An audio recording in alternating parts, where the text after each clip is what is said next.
باقاعدہ ان کے حوالے موجود ہیں، یہ تاریخ اہل حدیث اٹھا کر دیکھ لیں، یہ ابراہیم میر سیالکوٹی کی تفسیر سورہ کاف اٹھا کر دیکھ لیں، یہ فتاوی اہل حدیث اٹھا کر دیکھ لیں، اور دیوبندیوں کے تو 20 حوالے پیش کیے جا سکتے ہیں کہ سیدنا داتا رجویری رحمۃ اللہ علیہ، حضرت خواجہ معین الدین چشتی اجمیری رحمۃ اللہ علیہ، بابا فرید الدین گنج شکر رحمۃ اللہ علیہ، حضرت مجدد الفسانی شیخ احمد سرندی رحمۃ اللہ علیہ، اور حضرت غوث پاک شیخ عبد القادر جیلانی رحمۃ اللہ علیہ، یہ وہ اولیاء اللہ ہیں کہ جو ان تمام مکاتب فکر کے ہاں کامن اولیاء اللہ ہیں۔ اور سیدنا باعث بسطامی رحمۃ اللہ علیہ یہ کامن اولیاء اللہ میں سے ہیں، بلکہ باعث بسطامی رحمۃ اللہ علیہ وہ کامن ہے کہ جو سنی اور شیعہ دونوں کے ہاں کامن ہیں، یعنی باعث بسطامی کو سنی بھی مان رہے ہیں، شیعہ بھی مان رہے ہیں۔ امام بخاری مسلم کو تو صرف سنی مانتے ہیں، شیعہ نہیں مانتے، اور باعث بسطامی کو سنی بھی مانتے ہیں، شیعہ بھی مانتے ہیں۔ وہ اس قدر اس بڑے درجے کے کامن اولیاء اللہ میں سے ہیں۔ ان کے بارے میں تم کہتے ہو کہ وہ نعوذ باللہ تعالیٰ وہ جیڑا اٹھتا ہے نبی نوں پونکتا ہے، یہ لفظ تم نے بولے ہوئے ہیں نعوذ باللہ تعالیٰ۔ ان کے بارے میں اس طرح کی تم گندی زبان استعمال کرتے ہو اور اس طرح کے گھٹیا الفاظ استعمال کرتے ہو، اور پھر سیدنا امام محمد بن سیرین رحمۃ اللہ کے بارے میں جو کامن اولیاء اللہ میں سے تم نے ان پر لعنتیں کی ہوئی ہیں۔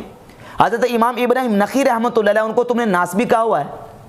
مدینہ کے اندر 100 تابعین تھے، تم نے کہا کہ وہ بڑے نیک صالحین تھے لیکن وہ چڈو تھے، تم نے 100 تابعین کو چڈو کہا ہوا ہے، جو کامن اولیاء اللہ جو تم خود مان رہے کوئی نیک آدمی ہے، اور کہتا ہے میں جو کامن اولیاء اللہ ان کو میں کچھ نہیں کہتا۔ حالانکہ سیدنا داتا صاحب، خواجہ صاحب، بابا فرید الدین گنج شکر رحمۃ اللہ، غوث پاک سرکار، سیدنا باعث بسطامی رحمۃ اللہ یہ امت کے کامن اولیاء اللہ میں سے ہیں۔ تو یہ اس نے جو نا وہ بونگی ماری ہے اور اس طرح کا عجیب و غریب قسم کا جو آپ اس اینکر پرسن صاحب کو دیا ہے، پھر اپنی ان گستاخیوں کو اور اس گستاخانہ لہجے کو، تمسخر والے انداز کو ڈیفینڈ کرنے کے لیے قرآن اور حدیث کا سہارا لیتا ہے۔ کہتا ہے یہ اصل میں وہ بات یہ ہے کہ جب ہم توحید کی بات کریں گے، توحید کو ڈیفینڈ کریں گے، تو ایک اور اس نے بیان میں کہا تھا کہ جب توحید بیان ہوگی تو گستاخی تو ہوگی۔ توحید جب بیان ہوگی، پھر حوالہ دیا ہے مولوی اسحاق فیصل آبادی کا کہ مولانا اسحاق صاحب کہا کرتے تھے کہ جب توحید بیان ہوگی تو گستاخی تو ہوگی۔ بھائی وہ کون سی توحید ہے کہ جو توحید انبیاء کی گستاخی سکھاتی ہے؟ وہ شیطانی توحید تو ہو سکتی ہے لیکن ایمانی اسلامی توحید نہیں ہے، کیونکہ قرآن ہمیں توحید کے ساتھ ساتھ رسالت کا ادب سکھاتا ہے، انبیاء کی تعظیم سکھاتا ہے، اولیاء اللہ اور صالحین کا مقام و مرتبہ اور ان کی عزت اور وجاہت دل میں قدر رکھنے کی جو نا وہ تعلیم دیتا ہے، اور یہ کہتا ہے کہ جب توحید بیان ہوگی تو اس وقت جو نا گستاخی تو ہوگی۔ اچھا، پھر اس بات کو ڈیفینڈ کرنے کے لیے یہ کہتا ہے کہ میں اصل میں اگر تمسخر اڑاتا ہوں تو وہ تو اللہ تعالیٰ نے قرآن مجید میں بھی جو جھوٹے کہانیاں انبیاء کے بارے میں لوگوں نے گڑھی ہوئی تھی تو اللہ تعالیٰ نے ان کا تمسخر اڑایا ہے، نعوذ باللہ تعالیٰ۔ پہلی بات تو یہ ہے کہ اللہ رب العزت کی طرف جو اس نے تمسخر کی نسبت کی ہے، قرآن مجید کی الحمد سے لے کر والناس تک کوئی ایک آیت کا ایک کلمہ ایسا نہیں ہے جس میں اللہ رب العزت کی طرف تمسخر کی نسبت قرآن میں بیان کی گئی۔ کوئی ہے تو کر نکال کے دکھاؤ۔ بالکل بہتان عظیم ہے، اور میں کہوں گا لعنت اللہ علی الکاذبین، جھوٹوں پر خدا کی لعنت ہے جو خدا پر بھی جھوٹ بولنے سے باز نہیں آتے۔ کہاں قرآن مجید میں ہے کہ جہاں تمسخر کی نسبت اللہ رب العزت کی طرف کی گئی ہے؟ کہتا ہے اللہ نے تمسخر اڑایا، اور پھر اس کا حوالہ دیا ہے سورۃ المائدہ آیت نمبر 17، اور اس میں جو اس نے جناب جس کو بطور اپنے دلیل کے پیش کیا ہے سیدنا عیسیٰ علیہ نبینا علیہ الصلوۃ والسلام کا وہ واقعہ کہ جہاں عیسائیوں نے عیسیٰ علیہ السلام کو خدا کہا، تو قرآن میں اللہ فرماتا ہے سورۃ المائدہ کی آیت نمبر 17 میں لقد کفر الذین قالوا ان اللہ هو المسیح ابن مریم، یقیناً کافروں نے کہا کہ عیسیٰ ابن مریم ہی اللہ ہیں۔ قل ان سے فرما دیجئے فمن یملک من اللہ شیئا ان اراد ان یہلک المسیح ابن مریم وَأُمَّهُ وَمَنْ فِي الْأَرْضِ جَمِيعًا، کہ ان سے کہہ دیجئے پھر اللہ کا کوئی کیا کر سکتا کہ اگر وہ چاہے کہ ہلاک کر دے مسیح ابن مریم اور اس کی ماں اور تمام زمین والوں کو؟ اللہ کا کوئی کیا کر سکتا ہے اگر وہ اللہ چاہے تو؟ اب اس کو کہتا ہے دیکھیں اللہ رب العزت نے غصہ تھا اللہ کو عیسائیوں پر، اور اللہ نے غصہ یہاں نکال دیا۔ اگر یہ لوگ وہاں موجود ہوتے تو یہ کہتے کہ یا اللہ عیسیٰ علیہ السلام پہ تو ہاتھ اولا رکھ، اب اس میں تاثر یہ دے رہا ہے کہ نعوذ باللہ اللہ تعالیٰ نے اس آیت میں عیسیٰ علیہ السلام کا مذاق اڑایا یا تمسخر کیا نعوذ باللہ تعالیٰ، یا ان کی توہین کیا نعوذ باللہ تعالیٰ۔ حالانکہ عیسیٰ علیہ السلام اللہ کے وہ پیغمبر ہیں، وہ رسول ہیں کہ خود قرآن کی سورہ آل عمران کی آیت نمبر 45 میں اللہ فرماتا ہے وجیہن فی الدنیا والآخرہ ومن المقربین، کہ وہ دنیا اور آخرت میں وجیہ ہیں اور اللہ رب العزت کے مقربین میں سے ہیں۔ جو وجیہن فی الدنیا والآخرہ اور اللہ کے مقربین میں سے ہیں، اللہ ان کا مذاق اڑائے گا، اللہ ان کا تمسخر کرے گا یا اللہ ان کی نعوذ باللہ انسلٹ کرے گا؟ ہرگز نہیں۔ اس آیت میں اللہ رب العزت نے اپنی قدرت کا بیان کیا ہے اور ان عیسائیوں کو بتایا ہے کہ تم عیسیٰ علیہ السلام کو الہ کہتے ہو، ان کو رب مانتے ہو، عیسیٰ میرے بندے ہیں، میں ان کا رب ہوں، وہ میرے مملوک ہیں، میں ان کا مالک ہوں، میں قادر ہوں، اور میں چاہوں تو ان کو اور ان کی والدہ کو این یہلکا، اگر اللہ رب العزت ارادہ کرے ان کو ہلاک کرنے کا تو کوئی ان کو جو نا وہ کوئی کیا کر سکتا ہے؟ تو اب اس آیت میں اللہ رب العزت نے اپنی قدرت کا، اپنے تصرف کا اور اپنی شان و عظمت کا اعلان کیا ہے اور بتایا کہ عیسیٰ علیہ السلام میرے مملوک ہیں، میرے بندے ہیں، وہ خدا نہیں ہو سکتے۔ اس میں عیسیٰ علیہ السلام کی توہین نہیں ہے، اور پھر خدا عیسیٰ علیہ السلام اور تمام انبیاء اور رسول اعظام علیہ السلام کا مالک ہے، وہ اپنے بندوں کو جو چاہے کہے۔ اب اس کا مطلب یہ کیسے نکالا جا سکتا ہے کہ عیسیٰ علیہ السلام کو یا نبیوں کو اللہ تعالیٰ نے کسی مقام پر اس طرح کی بات جو کی ہے تو اس سے کوئی بندہ یہ رزلٹ نکالے کہ اللہ نے ان کا تمسخر اڑایا یا اللہ رب العزت نے نعوذ باللہ تعالیٰ ان کی توہین کی ہے؟ اب اس جگہ پہ جو کلمہ استعمال ہوا ہے وہ ہے این یہلکا، اہلک یہلک اہلاکن۔ اب اس کو کہتا ہے، یہ دیکھیے اللہ رب العزت نے یہاں تمسخر کیا ہے۔ اچھا اس آیت میں تو اللہ نے تمسخر کیا نعوذ باللہ تعالیٰ تمہارے کہنے کے مطابق، علیہ باللہ تعالیٰ۔ اب صحیح بخاری کی حدیث ہے 3455 نمبر، نبی کریم صلی اللہ علیہ وآلہ وسلم نے ارشاد فرمایا کانت بنو اسرائیل تسوسهم الانبیاء، انبیاء بنی اسرائیل سیاست فرمایا کرتے تھے، کلما ہلاک نبی خلفہ نبی، جب بھی کوئی نبی، اب یہاں لفظ ہے ہلاکا، جب بھی کوئی نبی فوت ہوتا، وصال کرتا تو ان کے بعد ایک نبی آ جاتے۔ اب یہاں بھی ہلاکا کا کلمہ استعمال ہوا، تو یہاں کیا نعوذ باللہ تعالی نبی پاک صلی اللہ علیہ وآلہ وسلم نے انبیاء بنی اسرائیل کے ساتھ تمسخر کیا ہے؟ نعوذ باللہ کیا ان کی انسلٹ کرنے کے لیے ہلاکا کا لفظ استعمال کیا ہے؟ اگر قرآن میں این یہلکا اللہ نے عیسیٰ علیہ السلام کے بارے میں اور ان کی والدہ کے بارے میں ارشاد فرمایا، وہ تم کہتے وہ ان کی جناب وہ تمسخر اللہ نے کیا ان کے ساتھ جو عیسیٰ علیہ السلام کو خدا کہتے تھے، تو یہاں نبی پاک علیہ السلام نے جو کلمہ استعمال کیا کہ کلما ہلاک نبی خلفہ نبی، تو یہاں بھی کیا تمسخر کے لیے؟ یہاں کیا نبیوں کی شان گھٹانے کے لیے نعوذ باللہ تعالی؟ تو یہ تمسخر کے لیے نہیں، یہ لفظ ہلاکا جو ہے یہ فوت ہونے کے، وفات کے معنی میں استعمال ہوتا ہے۔ اب دوسرا اس نے جو حوالہ پیش کیا وہ سیدنا ابوبکر صدیق رضی اللہ تعالیٰ عنہ کے حوالے سے، اور یہ یاد رہے کہ صحیح بخاری میں 3667 68 اور 3670 تک یہ 4 حدیث، اسی طرح جامع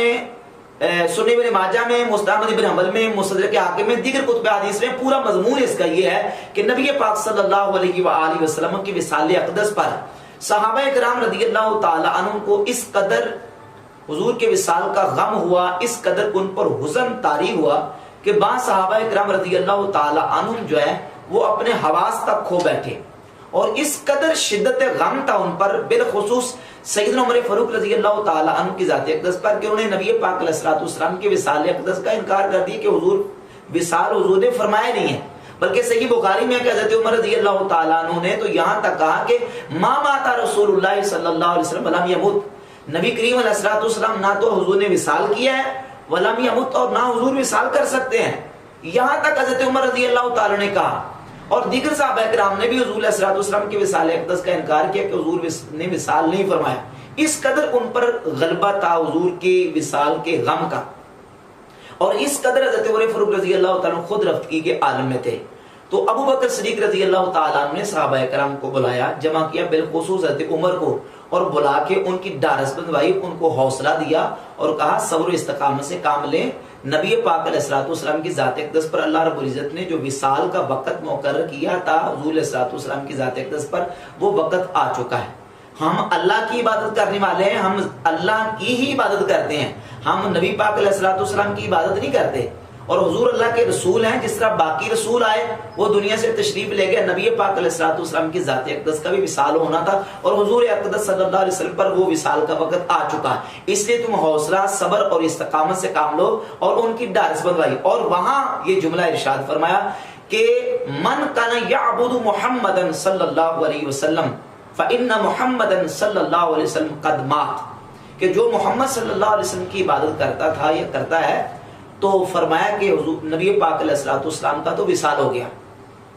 تو وہاں کہا کہ ہم تو اللہ کی عبادت کرتے ہیں، اور اس اللہ کی عبادت کرتے ہیں کہ جو حی ہے، جس کو موت نہیں ہے، جس پر موت طاری نہیں ہو سکتی۔ تو یہ صحابہ کرام کو حضرت ابوبکر صدیق نے سمجھایا، نہ تو اس میں کوئی تمسخر کا پہلو ہے، اور دور دور تک اس میں کوئی توہین کی کوئی بو تک بھی نہیں آتی، جو سیدنا ابوبکر صدیق رضی اللہ تعالیٰ نے خطبہ دیا ہے۔ اب اس واقعے کو بیان کر کے اپنے گستاخانہ لہجے، اپنی اور چرب زبانی، اپنی زباری جو بازاری جو زبان ہے اس کو ڈیفینڈ کرنے کی کوشش کرتا ہے۔ اور یہاں یہ جو ماتا ہے نا، ان محمد قد ماتا، اس کا بڑا اس کے کروڑ کے یہ ترجمہ کیا ہے کہ محمد صلی اللہ علیہ وسلم تو مر چکے۔